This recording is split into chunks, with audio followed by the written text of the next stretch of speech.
Welcome to the Sports Watchdog Radio Show, hosted by Mason Kern. He keeps his nose to the ground to report on what's trending in professional and college sports, to inform, enlighten, and entertain. And now it's the Sports Watchdog. The Sports Watchdog, Mason Kern.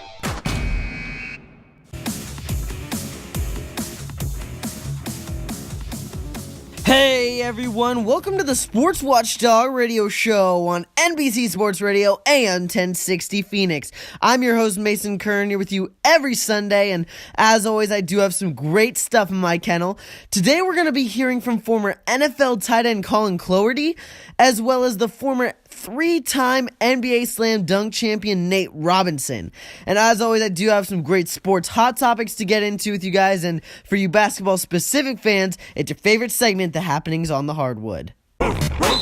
Alright guys, in sports hot topics this week, as the NFL regular season has come to an end, I want to kind of give a little look into the playoffs as they are upon us, and another just a bit of my insight into some of the storylines from this past season. So kind of top of the list there in terms of storylines, the Pittsburgh Steelers and Antonio Brown. What's going on? Why are these two kind of parties looking to possibly part ways? I mean, obviously Antonio Brown, one of the top NFL wide receivers, and reports have circulated that him and possibly Odell Beckham Jr. of the New York Giants have been linked to the San Francisco 49ers. Whether there's any truth to that obviously remains to be seen. But I mean, the whole Antonio Brown saga, whether or not he's on the trade block or not, I think a lot of it has to do with just the success that the Steelers as a franchise have had over the past few years, because obviously Big Ben Roethlisberger getting older, Antonio Brown definitely obviously likes to win. I mean, what NFL talent doesn't? But I don't think that really gives an excuse. But then when you look on Twitter and you see kind of the remarks that Brown is making, I mean, doing starry eye emojis at potential suitors on Twitter, especially with all of the drama surrounding Le'Veon Bell from this past season in Pittsburgh and how he didn't come to training camp, didn't actually even end up playing at all. So a lot of drama coming out of Pittsburgh, and another kind of interesting point on this is that I don't really think Pittsburgh would deal Antonio Brown, because mainly it would really decimate, not only would it decimate the Steelers offense, I mean, yes, Juju Smith-Schuster, I mean, he looks like a star in the making. James Conner obviously filled in pretty admirably for Le'Veon Bell this year. But, I mean, when you look at it, Roethlisberger turns 37 in March, and I mean, really, it would just make a really big cap hit for the Steelers, because Brown being traded would mean the Steelers take a massive cap hit of around $21.12 million just to trade Antonio Brown, versus obviously a cap hit of $22.17 keeping him. And that cap is something I don't really think Pittsburgh can afford, because you already don't have a comparable successor to him, obviously, other than Smith-Schuster, who's already on the team. It's not like he's a replacement. So they don't really have a nice backup option, really. But, I mean, if you look at the trend of success the Steelers have had with and without Brown due to injury, he's obviously such a big component in their offense, and I don't see them letting him go willingly, at least via trade. And obviously a lot of other kind of storylines from throughout the league. The Browns' kind of success under Baker Mayfield. Looking at the playoffs, the Chargers, obviously, I mean, making the playoffs, their move from San Diego to Los Angeles maybe didn't turn out with too many fans, but I mean, a lot of success this past year. So we'll see some more storylines that come from these NFL playoffs, and what we can find out from how good these teams really are and who makes the final Super Bowl push like the Eagles did last year. All right, guys, don't go away. The Sports Watchdog Radio Show on NBC Sports Radio and 1060 will be right back after this quick break. If you're losing your hair or notice that it's getting thinner, listen closely. You can do something about it without messy lotions or drugs. Now you can get clinically proven hair growth results at home with the Hair Max Laser. Hair Max delivers nourishing laser light energy to stimulate hair growth right at the roots. It's FDA cleared, recommended by doctors, and best of all, it has an amazing 93% success rate in clinical studies in both men and women, so you can be sure it works. Use it just 3 times a week and experience new hair growth, increased density, and healthier, fuller, more attractive hair in just weeks with a 5-month money-back guarantee. Now, for a limited time, save 15% on your Hair Max order at hairmax.com. Type in code RADIO at checkout or call 1-800-9REGROW. That's hairmax.com, code RADIO, or 1-800-9REGROW. Experience real hair growth and save 15% with Hair Max. Welcome back. You're listening to the Sports Watchdog Radio Show on NBC Sports Radio AM 1060 Phoenix. I'm your host, Mason Kern, and joining us now is Nate Robinson, the first and only 3-time NBA Slam Dunk champion and the University of Washington Hall of Famer. Nate was selected with the 21st pick in the 2005 NBA draft by the Phoenix Suns. He also has played for the Knicks, Celtics, Thunder, Warriors, Bulls, and Nuggets throughout his career. In 2018, he played in Ice Cube's Big 3 basketball league for Tri-State and AFFL flag football for Holdat concurrently. He now plays pro basketball again for Hamanitman Beirut of the Lemidis Basketball League. So Nate is here today to share more info into his athletic endeavors, as well as what he's been up to since. Hey, Nate, welcome to the Sports Watchdog Radio Show. So glad you could join us today. Man, what's up, guys? How you guys doing? Yeah, I really appreciate you taking the time to talk with us today. So first off, I understand that you're actually endorsing a new product, so can you give us a little info into everything you're doing with that? Oh, man, yeah.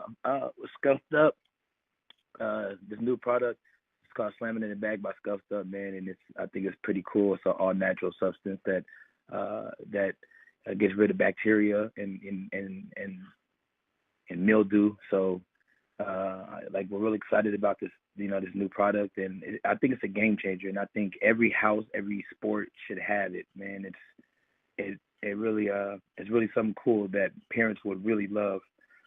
I know they got parents got stinky kids that play lots of sports, because I'm a dad and I got some stinky kids that play multiple sports. So, I just hide it in their rooms, man, and they don't even know their room smells good, because they're so used to it smelling like, like football. Right. And obviously, I mean, this is, I mean, you say it's a game changer. Specifically then, like, who is this product for? Is it for the parents and who have the stinky kids, or is it for the everyday athlete? Who is it? Man, it's for, honestly, man, it's universal, man. Because you can stick them in your cars, like, when you go through the car wash and, you clean your car out, and right. Instead of having fresheners, like, you have those, slamming in the bag air fresheners. It's pretty cool, bro. It just makes it smell, really dope, and it keeps, mildew and fungus from just, getting around your cars and all your stuff and around you. So it really right, yeah. And you mentioned now, I mean, kind of going along with this, you mentioned that you're a father, and you showcased kind of being a father and everything that goes into that on your webisodes on YouTube called State of Nate. So why was it so important to you to kind of show pride in being a good father and being a role model kind of for your children? For one, it's just one about believing in yourself and leading, and not being afraid to do something that can change the game and change the world. So this will be his first, I think, first of its kind of, in a deal where, that hockey smell that you go to yoga, you got yoga mats. I mean, it really gets rid of those nasty, stinky smells, man, and it keeps the bacteria and fungus out. Right, yeah, and I mean, obviously those episodes, those webisodes, State of Nate on YouTube, wasn't the only kind of on-camera initiative that you took part in. Obviously, you're just in the movie Uncle Drew. So what was that kind of experience like, and can you kind of discuss how you kind of enjoyed that role? Well, going from being a kid and falling in love with movies and acting and actors and actresses, it's just, it become, something that you've always wanted as a kid, to being able to, play in a movie. And and getting that opportunity with Kyrie Irving and all the great Shaq, Reggie Miller, Lisa Leslie, Chris Webber, it was so much fun. And Kyrie played a hell of a role. He really stole the show with just his presence, just being there, man. He just made it so much fun to be around. And one, it was a challenge, being around so many GOATs. You kind of step into your own and just take it all in and observe your surroundings of who's around you. You got some great people, and for them to give me the opportunity to to showcase what I can do as a movie star, it was pretty cool, man. It was pretty awesome. So hopefully you see more me on the big screen doing some fun stuff like that. I think that'd be pretty fun in the next chapter. Yeah, definitely. I mean, that's definitely really exciting for sure. And I mean, you personally so kind of well versed in so many different kind of avenues with the movies and then the webisodes, basketball. I mean, football gave a try too. You played obviously in the AFFL, like I said, trying out for the Seahawks as well. What kind of made you want to pursue maybe football as another chapter in your life? It's football is just built in me, man. As a whole, that was my first love. It came naturally being in the park with my friends in California and here in Seattle. Throwing the football, playing two-hand touch, tackle football, little league football growing up. It's just built in you forever, no matter what. Even when you're playing basketball, there's still football cuts and moves that you see people do on the football field. So, it was just it's remarkable, man. It's just fun, man. It was just fun to get opportunity to showcase, that I'm one of the greatest athletes on this planet. Just right, and yeah. You know what I'm saying? Just being a part of playing and can still play. To be able to do that, I thank God. To be able, I can still move and still do some of the great things that I still want to do. Right, yeah. I mean, still playing, obviously, professional basketball in the Lebanese Basketball League, like I said. Last year, in 2018, playing in Ice Cube's Big 3 League. What was that experience like? Another kind of chapter in your life? I'm not going to lie, man. That experience was so cool, man, because, Cube is there. It's not like he comes to only some game. He goes to every single game, him and his family, like they're right there courtside. And just to have that support from a guy like Ice Cube, man, it's such an honor. It's so much fun. They give us so much freedom to be ourselves and express who we are when we're playing. I think it's pretty cool. He's giving guys opportunity. Right, yeah. And I mean, for you, playing in so many different kind of varieties of basketball, like we just mentioned, Big 3 League, and now playing professionally in the Lebanese League, played in the NBA, obviously the three-time and only person to do it 3 times NBA Slam Dunk champion. So many different kind of avenues in basketball. What has been kind of your favorite moments in your illustrious career? Oh, man.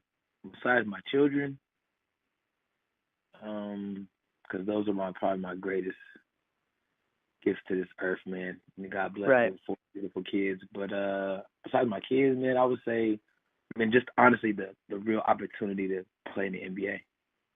All of it. I can't say I have one specific moment, man. Right. Honestly, like that whole 11 and a half years, 12 years was a dream come true. It was a dream and a reality. It was awesome.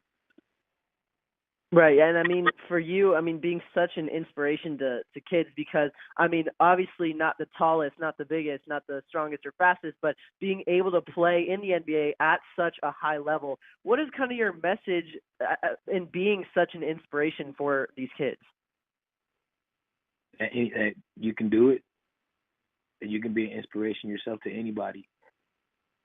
You got to believe in yourself, before anybody else does, because, people are going to doubt you all the time. As long as you believe in yourself, you can do anything. Never give up on yourself. Always always give your best in whatever it is. And the whole work you put in is the work you get out. So, that's what I would give. That's what I would give them. Yeah, definitely really great advice there. Well, Nate, thank you so much for your time. Where can our listeners go to find out more or just to connect with you? Man, you guys definitely can connect with us on Instagram, Scuffed Up and Nate Robinson. You guys can go support. We're doing a Kickstarter. You can go to Kickstarter.com. To support your boy on that as well. We got some cool cool new products that you guys are gonna love. I appreciate you guys for having me on. Again, Happy New Year to everybody. Peace and love. Appreciate you, Nate. Thanks so much for taking the time. All right, everyone, Yeah, the Sports Watchdog Radio Show on NBC Sports Radio AM 1060 will be right back after this. If you're tired of hair falling flat, check out the npbeautiful.com flat iron by celebrity hairstylist David Babai, known for Kate Hudson's beachy waves. This sleek modern iron is curved, allowing for endless styling options like waves, flips, curls, and ringlets. Innovative rose gold vibrating plates heat up to 400 degrees, shuffling the hair back and forth to minimize tugging, slipping, or pulling. And 10% of net proceeds support pediatric cancer and animal welfare causes. Find it at npbeautiful.com. Hey there, everybody. Welcome back. You're listening to the Sports Watchdog Radio Show on NBC Sports Radio AM 1060 Phoenix. I'm your host, Mason Kern, and joining us now is Colin Cloherty, a former NFL tight end and a current associate with the law firm Wiley Rain in Washington, D.C.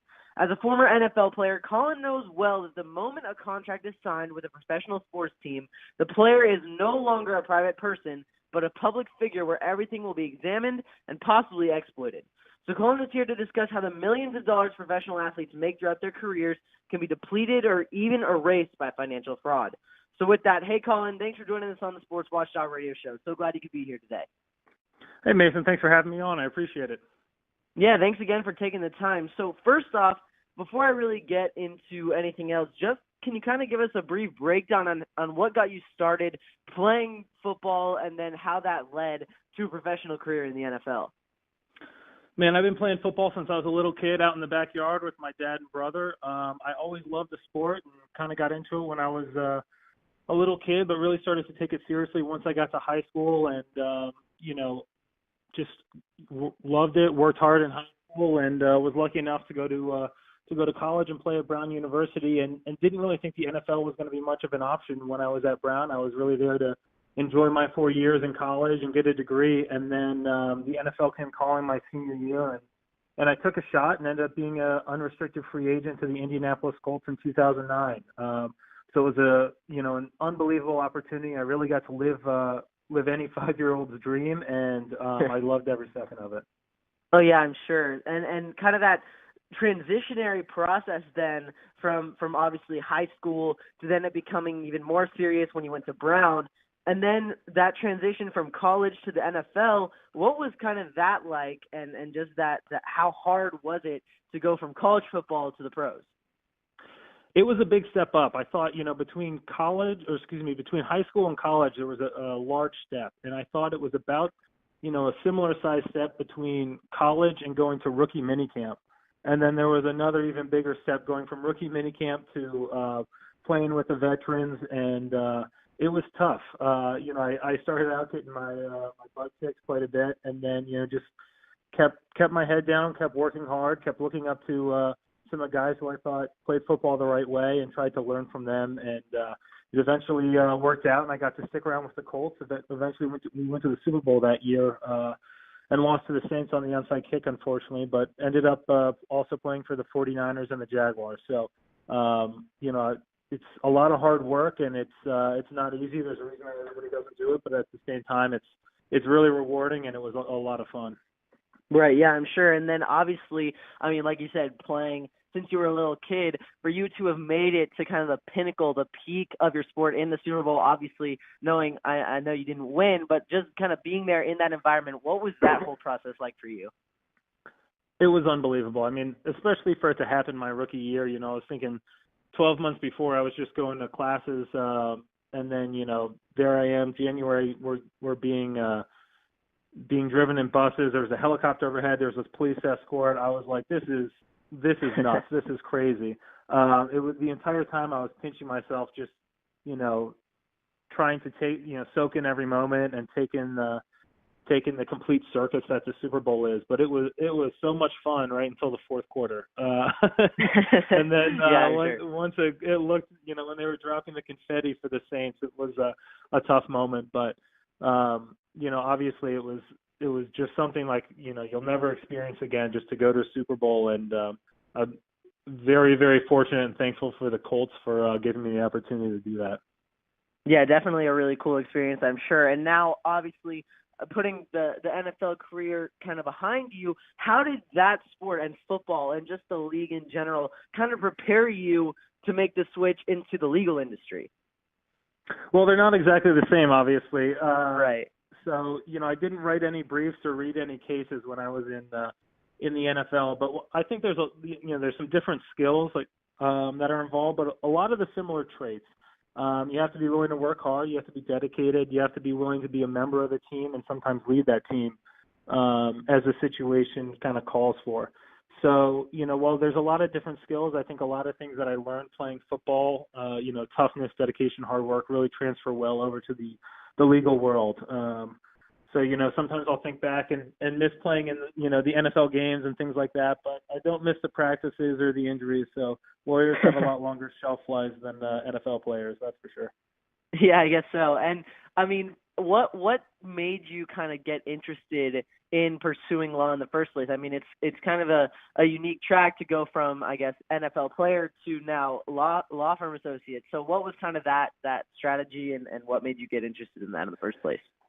So I was robbed at gunpoint when I was in high school, and I was actually on the way to football practice. I was must have been 16. So, I got about as self-righteous as any 16-year-old could and said, I'm going to be the guy that stops this, and started looking into, into the law kind of after that. So that was my original kind of first interest in it. In college, I was honestly more focused on law school than I was on the NFL because I didn't think the NFL was much of an option. But then once I had the opportunity to take my shot, I took it, and it was a crazy wild ride for 5 years, and then kind of once it came to a close, I think the NFL is kind of like a crazy X where you never know when it's completely over, and then at some point you just got to decide, hey, it's over. I'm they're not going to call me back, and I'm not going to get picked up to another team, and eventually that moment came for me, and I just was ready to move on to my next career and the next adventure. Right, yeah, and I'm sure, I mean, so much that you've done kind of throughout your life and now in this new chapter, like you mentioned, and having that past experience as someone who actually played in the NFL, I mean, I'm sure it allowed you to get some unique and different perspectives on some things. So especially like I was talking about before, how as soon as an athlete turns pro, signs the contract, they're a public figure. So what are some of the kind of red flags or warning signs for these athletes that are kind of approached by you guys, by financial advisors, so they don't become victims of like financial fraud? Look, when I was in Indianapolis, they had a lot of financial education classes for us, and Bill Polian, who was the GM at the time, was the person who told us that we were now public figures once we signed that NFL contract. And the reality is that at 21 years old, if you're handed a pot of money, you might not be ready. You might not have all the skills that you need to keep that money and to grow that money to kind of secure your future. So I think there's 4 things that kind of jump off the page looking at how other professional athletes have been defrauded that any NFL athlete or professional athlete should look at. They should be worried if their financial advisor says that they're not being compensated. If the financial advisor wants access to their bank accounts, will provide any documentation, and they should also be worried about affinity fraud. So, going back to the first compensation, you're always going to have to pay to get any good service, and it's whether you pay up front or pay on the back end. Legitimate financial advisors will require compensation. This is their livelihood. It's how they make a living and feed their family and pay the mortgage. So they shouldn't be shy about that. The key is you have to have someone who's transparent and honest with you. And when there's not honesty and transparency, there should be a lack of trust, and investors can really get taken advantage of. This happened to the Saints running back Ricky Williams. A woman named Peggy Ann Fulford was his financial advisor, and she said she wouldn't charge a fee because she was a millionaire already. Meanwhile, she was defrauding him for almost everything he made. Another way is undisclosed compensation. A guy named Billy Crafton ran an advisory firm for numerous pro athletes across basically every professional league and took over $1 million in undisclosed compensation. So you really want to know how they're making their money. The second, for access to bank accounts, I think this one is pretty straightforward. You have to be extremely careful about who has access to your money because they can really just take it. happened to Ricky Williams. It happened to Mike Tyson and NBA player Glenn Rice with a guy named Brian Orand. And it happened to my former teammate on the Colts, Dwight Freeney. He gave access for his bank accounts to a guy named Michael Stern and his girlfriend Eva Weinberg, and then, they took him for millions. So you got to be really careful about that. The third is lack of documentation. Financial advisors should have plenty of documentation keeping track of where you've invested your money, how much they've invested, what returns they're getting, and they should be able to provide that to you pretty easily. If they can't, then something's up. This happened to a bunch of NHL players. Two financial advisors named Phil Kenner and Tommy Constantine said they were investing in legitimate enterprises, but they were just using the money for their own personal use, and they couldn't provide any documentation to these NHL players about where they put this money, and that should be a red flag right away. And then the last one is affinity fraud. This happens a lot, and as a professional athlete, a lot of times there's a lot of people pulling on you and trying to get close to you. And when you're outside of the complex or the stadium, it's really great to get out there and do charitable work and to be involved with your church and all the other things that you have going on outside of your sport. But you have to be careful because a lot of those people, aren't there for the right reasons like you are, and they're kind of looking to get a piece of you. So you just have to be really careful on that end. It's always better to have an arm's length formal relationship with your financial advisor than somebody who personally. Yeah, definitely some great advice, Colin. Thank you so much for your time. We're running out of time, so where can our listeners go to connect with you or just to find more info? To find more info, you can go to WileyRyan.com. We have a bunch of information up there. There you go, guys. Make sure to go check out the website. Colin, thank you so much again for your time. All right, everyone, the Sports Watchdog Radio Show on NBC Sports Radio, AM 1060. We'll be right back after this. If you have a lot of devices that are always power hungry, get the Charge Hub Power Station 360 Surge Protector Power Strip from LimitlessInnovations.com. It's the most effective charging station on the market today. It features quick and convenient charging up to 10 devices simultaneously. That's juice for 10 devices all at once. The Charge Hub 360 is also designed with a safety power surge to protect all gadgets and devices while providing optimal charge. Find it at LimitlessInnovations.com. You ready to hoop it up? This is Happenings on the Hardwood. All right, guys, as always, at the end of the Sports Watchdog Radio Show here on NBC Sports Radio, AM 1060 Phoenix, we have the always exciting, always interesting happenings on the hardwood. We're pivoting over to the court now, and guys, a lot of stuff happened this week. I mean, first of all, let's just talk about James Harden. Completely turned around the Rockets from the beginning of the season, and he's put up, I think there was a run of like 5 or 6 straight 40-point games, one of 4 players in NBA history to do so. I mean, he's really propelled the Rockets back into the Western Conference playoff race and possibly to another finals push if they can continue this sustained success. Whether or not they're the biggest threat to the Warriors, I don't know, because they're a little too inconsistent for me right now. But James Harden, I mean, wow. This man is putting on an MVP-type performance late in or midway through the year here. And if he can continue this pace, I mean, I see no reason why he can't be considered one of the greatest scorers of all time. He's getting whatever he wants, whenever he wants in this stretch. And it's really impressive to see. I mean, put away the Warriors on a buzzer beater. It really was just a fantastic shot. I mean, there's no other way to put it. And the fact that he's doing this on, like, with the roster that he currently has, I mean, yes, there's still CP3, still Clint Capella, but considering where they were at the beginning of the season, didn't look like much cohesion and team chemistry, and they're really clicking on all cylinders right now. So definitely very impressive to see.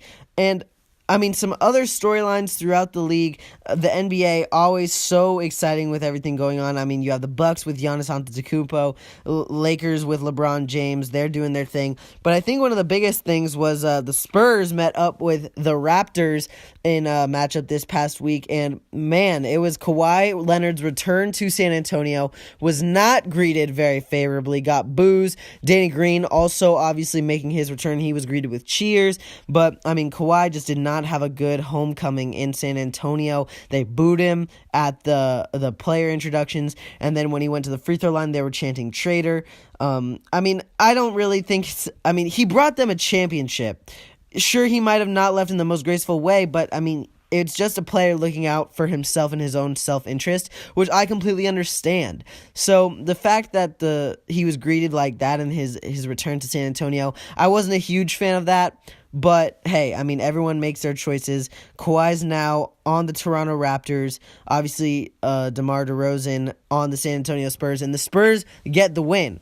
Toronto has looked like a pretty deadly team this entire season, but the Spurs got the better of them in this matchup. And it's going to be really interesting to see whether or not these two teams can progress through the playoffs. I think that Toronto will be a pretty high seed in the East. The Spurs probably a lower seed and maybe even a borderline in the West. But definitely some really cool storylines to be following this year as we are at the midway point through the season. Well, that's a wrap, everyone. Anybody wanting to connect with me, the Sports Watchdog, on Twitter can do so at @SportsWatchdog, and on Instagram, Facebook, and YouTube as well at The Sports Watchdog. So until next time, keep your eye on the ball. The Sports Watchdog. The Sports Watchdog Ace and Kern.